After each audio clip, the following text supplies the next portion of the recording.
मसी की टॉपिक असिना redox reaction की कंटिन्यू निको टॉपिक ममिंग नि balancing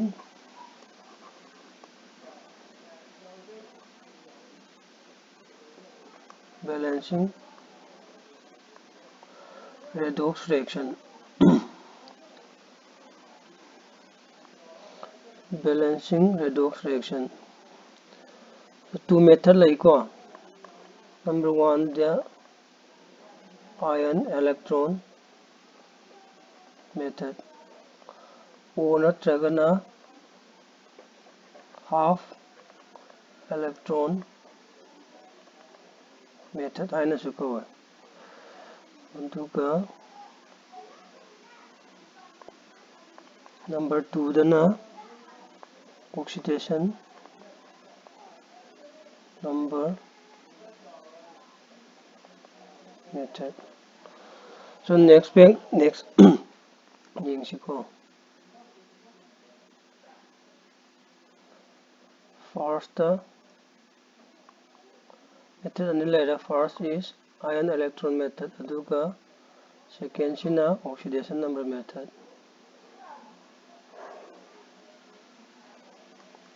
First kisi yengshiko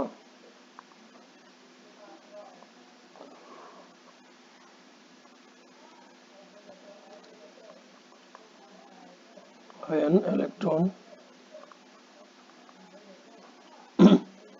method sizinaraga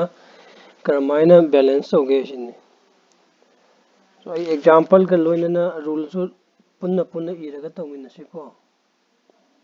So MnO4 minus plus C2O4 2 minus plus ice plus gives Mn2 plus CO4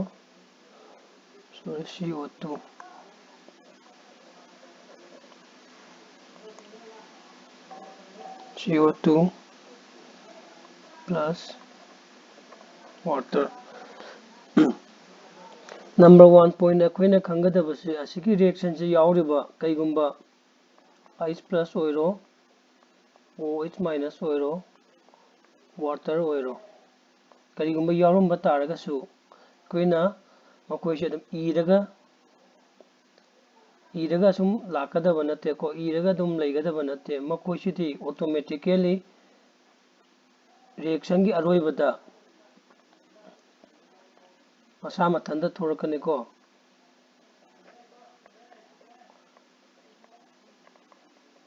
sigi makhaisidi automatically adum tarakadaba poneba reaction kuding step kuding akoina iraga dum chatkadaba ponate ko. So first rule the step by step yengchiko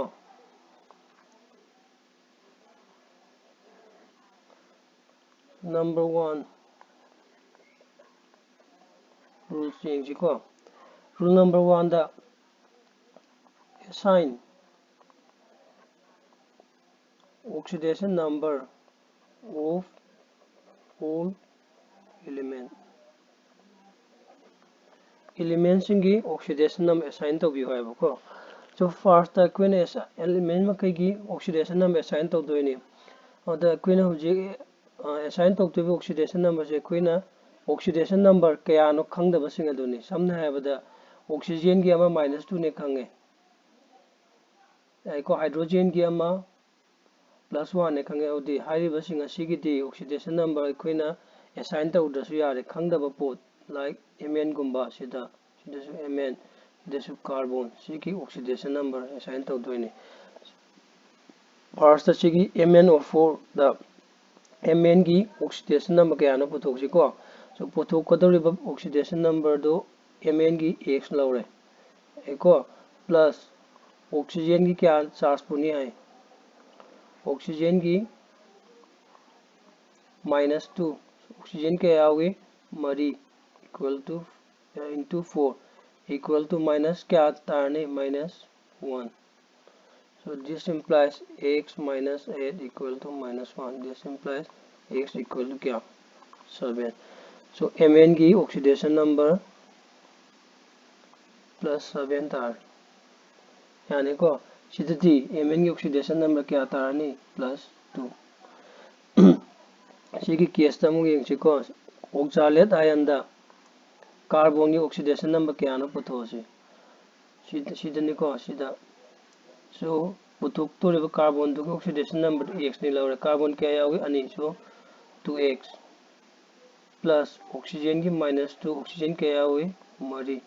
equal to total charge क्या ना -2 this implies twice x minus 8 equal to -2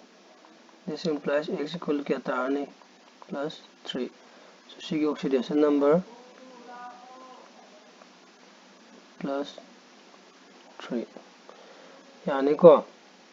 सीधा दी carbon dioxide ता carbon की oxidation number क्या था अगर हो लगे ये उनको सीधा plus 4 तारने अदुदी definition की मतलब में ये को oxidation means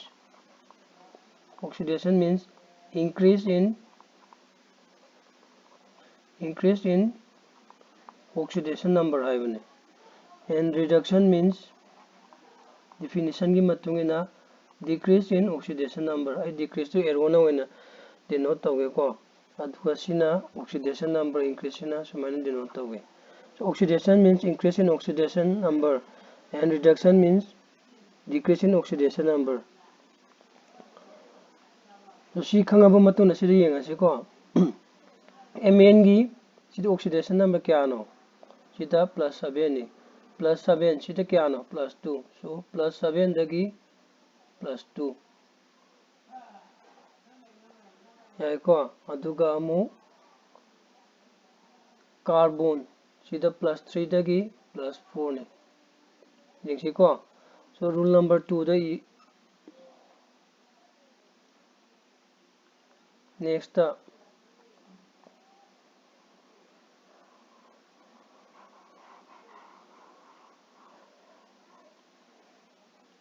next rule number 2 दा देखिए को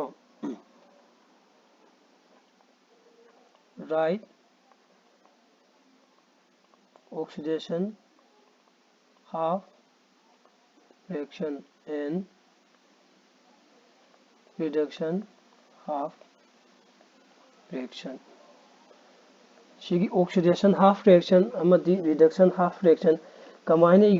इगनी है बसिनी को याम मरु होई से so oxidation half reaction इगे हारगदी oxidation थोइबा पोतो हानि खंगदब को so असिगी क्वेश्चन सिगी वइना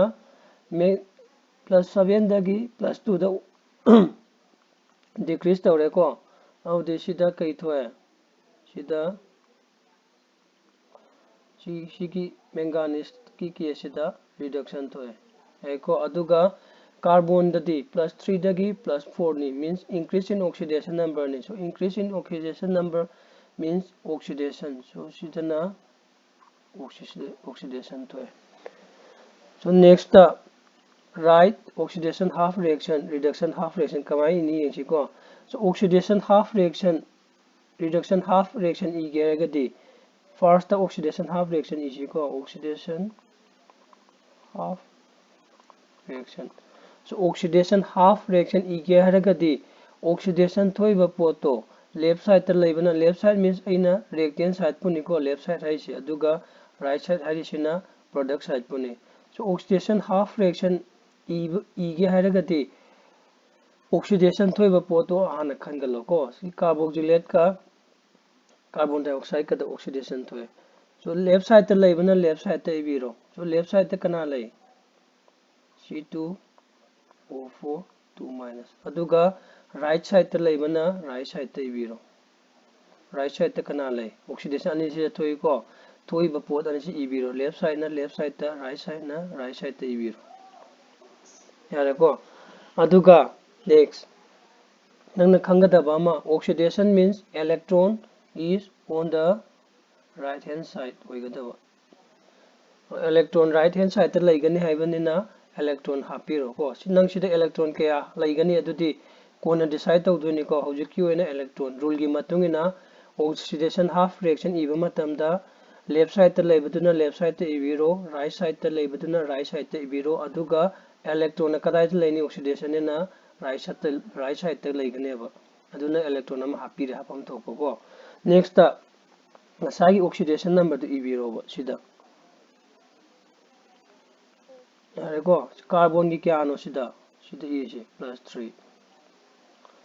सिदा कार्बन की क्या नो +4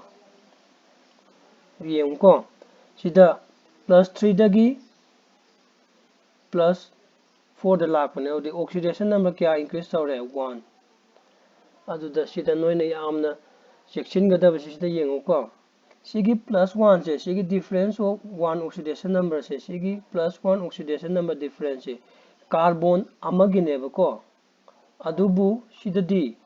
कार्बन क्या यावे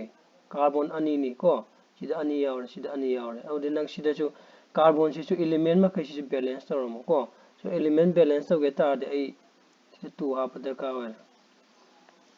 सिदा बैलेंस तौबो मतमदा ऑक्सीजन का हाइड्रोजन का दे तौबो याते को ऑक्सीजन का हाइड्रोजन का दे एट लास्ट तौबोदोइने ऑक्सीजन हाइड्रोजन नतना अतोप मखैदि बैलेंस तौरंगदबा सो सिदा कार्बन अनि क्या यावरे अनि सोमदसु कार्बन अनि यावनगेदि अनि हापे को अदुगा आई ngसायगेदो सिगी 1 डिफरेंस कार्बन अमगिनेबको सो कार्बन अनि गिदि इनटू 2 को इक्वल टू क्या तारनी 2 सिगी 2 से असिदा नंबर ऑफ इलेक्ट्रॉन होइना दाय हापो सो 2 इलेक्ट्रॉन खंगने को नेक्स्ट रिडक्शन हाफ रिएक्शन नमो इरसे reduction half reduction half reaction इबगिसु समाने को रूल दे रिडक्शन थोइबा पोट अनि खंगत पिरो रिडक्शन सिदा थोय अदुगा लेफ्ट साइड ता लेबना लेफ्ट साइड ता इबिरो राइट साइड ता लेबना राइट साइड ता इबिरो सो MnO4 लेफ्ट साइड ता लेबगे लेफ्ट साइड ता इबिरे राइट साइड ता Mn +2 इबिरे अदुगा रिडक्शन ददी इलेक्ट्रॉन से on the left hand side ता लेगेदबो सो इलेक्ट्रॉन हापिरे रूल के मतुंगेना येंको सिदा आई हाइड्रोजन सिगी हाइड्रोजन जे सिदा एड तरोक्ते इरगा लागते बको सिगी वाटर सि एड तरोक्ते इरगा लागते ऑटोमेटिकल हुरे लास्ट स्टेप ता थोरकने को सिगी H+ कुंबा वाटर कुंबा OH कुंबा से सिगी H+ सिना डिनोट होइसि कैनो एसिडिक मीडियम डिनोट होई को OH- यारगा ना बेसिक मीडियम तो सिदासु सब मानना रिडक्शन हाफ रिएक्शन की सिदा माई ऑक्सीडेशन नंबर दे इबिरो सिदी ngसाय क्या नो +7 इबिरो सिदी +2 डिफरेंस क्या लै डिक्रीज इन ऑक्सीडेशन नंबर ने को सिगी डिफरेंस तो क्या नो 5 ने नेक्स्ट येंगो सिदा मैंगानीज क्या लै अम्मा सिदासु क्या लै अम्मा अदु बैलेंस तो मथौ ताद्रे बैलेंस तो मथौ ताद्रगति मोय अनिगी ऑक्सीडेशन नंबर डिफरेंस तो डायरेक्टली सिदा नंबर ऑफ इलेक्ट्रॉन इन हापो सिगी 5 से सिदा directly number of electron in लाने खंगने को नेक्स्ट रूल द येंगसि को next rule the 8 the 2 half reaction after equating number of electron at the 2 half reaction हाइबदी सिगी oxidation half reaction अमदी reduction half reaction जे add तौसलोबको करम करी तौरो मतुंगदा नंबर ऑफ इलेक्ट्रॉन मसिंगसी इक्वेट तौहलबा मतुंगदा एड तौसलो हाइबो चिनिको नेक्स्ट रूल दा सो अदुदी येंगसिको नसागी ऑक्सीडेशन हाफ रिएक्शन सिदा नंबर ऑफ इलेक्ट्रॉन क्या नो 2 ने अदुगा रिडक्शन हाफ रिएक्शन सिदादी नंबर ऑफ इलेक्ट्रॉन जी क्या नो 5 ने और द नंबर ऑफ इलेक्ट्रॉन मानहन गे हारगदी कमाइन त्रोनी सिदा ऑक्सीडेशन हाफ रिएक्शन सिदा 5 na into tawbiro adu oiragadi 10 electron phangani ko aduga reduction half reaction sidana 2 na into tawbiro adu oiragadi sisu 10 electron phangani remember nangna into tawbodoi base sigi 5 na into tawisi sisu yawi ko pulak whole reaction dani into tawdoisi 2 sina into tawdoisi sisu whole reaction dani aduga sigi step si follow toro add the two half reaction after equating number of electron so half reaction ani si add tawsila si ko audi sina sida into tawdi kya tare 5 C2O4 2 minus next 2 na sida the 2 MnO4 minus sigi 10 electron sigi su 10 electron sida multiply tawra matungda 10 electron cancel tawrani next tension ba matamda left side machine right side machine tension dawni ko sina amuk sida kya tare 10 CO2 plus sina sida kya tare 2 Mn2 plus sumaina tarane sibo kangi ko next step to yings next rule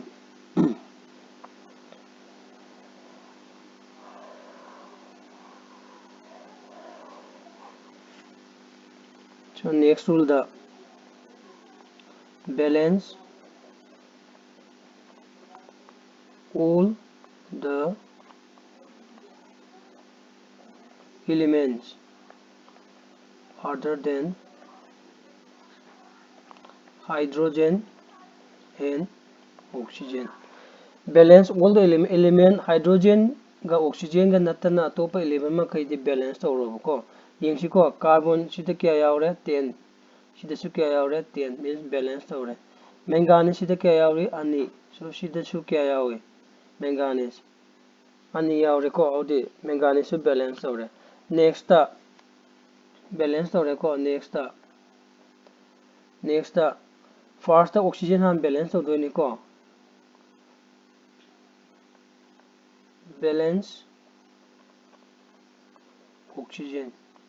balance oxygen tawbiro ko so to balance oxygen balance to nagbugi damakta 8 sigi point yamaru oi ko 8 require number of H2O molecules 8 require number of H2O molecules to the oxygen deficient site yai ko si yengo aina hai point se 8 to balance oxygen 8 require number of water molecules haibne ko oxygen balance onabagi damakta oxygen awatpa site to the water molecules oin hapo ko oxygen nate ko hapto ise 8 require number of water molecules haibne yengsi ko de so sida yengo oxygen right side left side ta kya lai siga 5 ka 4 ka 20 siga 2 ka 4 ka 8 28 left side ta 28 oxygen sida di 20 oxygen khakta wai ko 10 ka 2 ka oxygen awatpa side to kram side tare odi right side tare odi sigi rule gi matungina oxygen awatpa side to da watliba masingdo adu water molecules oina hapo ba ko odi sida kya no 28 sida di 20 khakta ne odi kya wale 8 wale ko 8 to kari oina hapani oxygen oina hapoi ko 8 to water molecules oina hapani so di 5 C2O4 2 minus plus 2 MnO4 minus gives 10 CO2 plus 2 Mn2 plus kya hapani sida kunipa ni ko 20 ani left side ta sida de 20 khakta ne odi 8 water molecules hapani yan tari ko yengo to sida automatically ngasai question da pe water sida thole do next next rule the balance hydrogen balance tawrabako. So to balance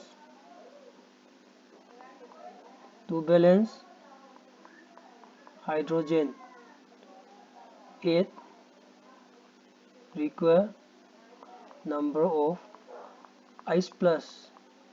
Ko 8 require number of H plus to the hydrogen deficient site.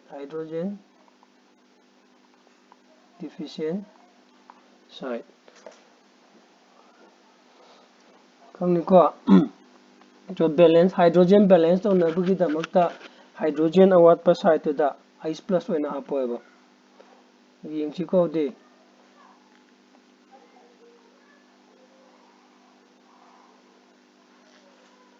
so sida yengo sida hauji left side ta hydrogen ke yawi amta yawde ko right side ta di hydrogen ke yawre 16 8 ka 2 ga 16 awdi awatpa side to ta H plus oina hapoeba ko awdi sida hapasi ko 5 2 O4 2 minus plus 2 Mn O4 minus plus hydrogen के आपने सीधा right side ta punna 16 लेबने औदी left side ta di hydrogen ta यावदे औदी right side की 16 दुमक 이번에 세개 짜자네 봐.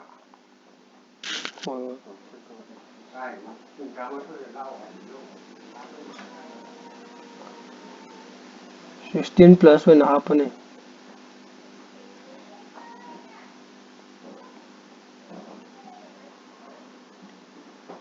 यानी को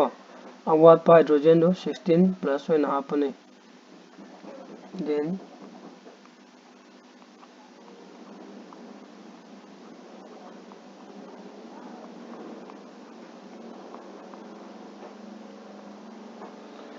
tarne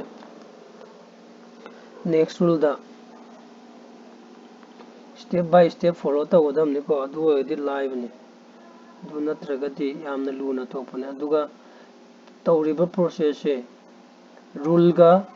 loina na iraga tawbagi sangba manbane sai tanda holaga de ten bane ko so next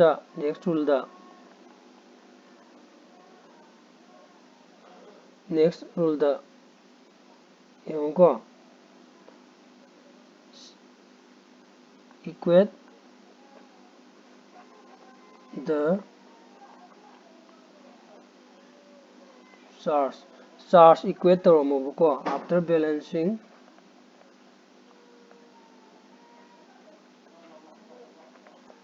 all the element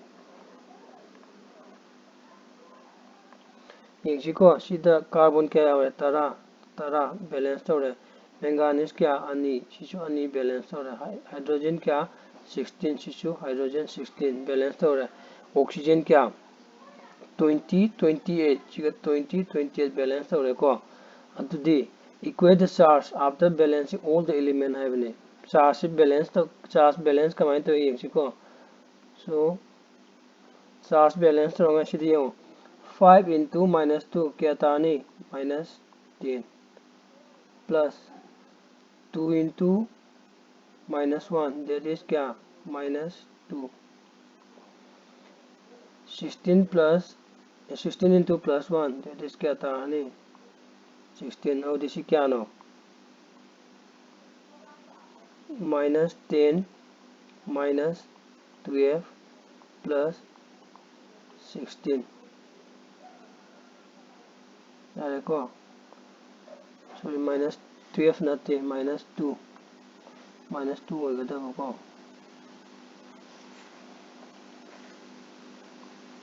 minus 2 और इसी क्या था नहीं minus 12 plus 16 दी 4 left side charge क्या था रे 4 right side थी शिगी दी 0 charge plus 2 into plus 2 that is 4 शिगी क्या नो 0 charge और क्या था नहीं 4 तो शिगी 4 और दी balance section सी वे नो रने को So the balance reaction though only 5 C2O4 2 minus plus twice MnO4 minus plus 16 H plus give 10 CO2 plus twice Mn2 plus 8 H2O. Sina balance reaction to tarne sida su yengo masagi H plus to automatically sida tholai yani ko so sumaina balance to wada using ion electron method aduga sigi si balance to ribasi acidic medium dani ko maramdi sida H plus to lai je.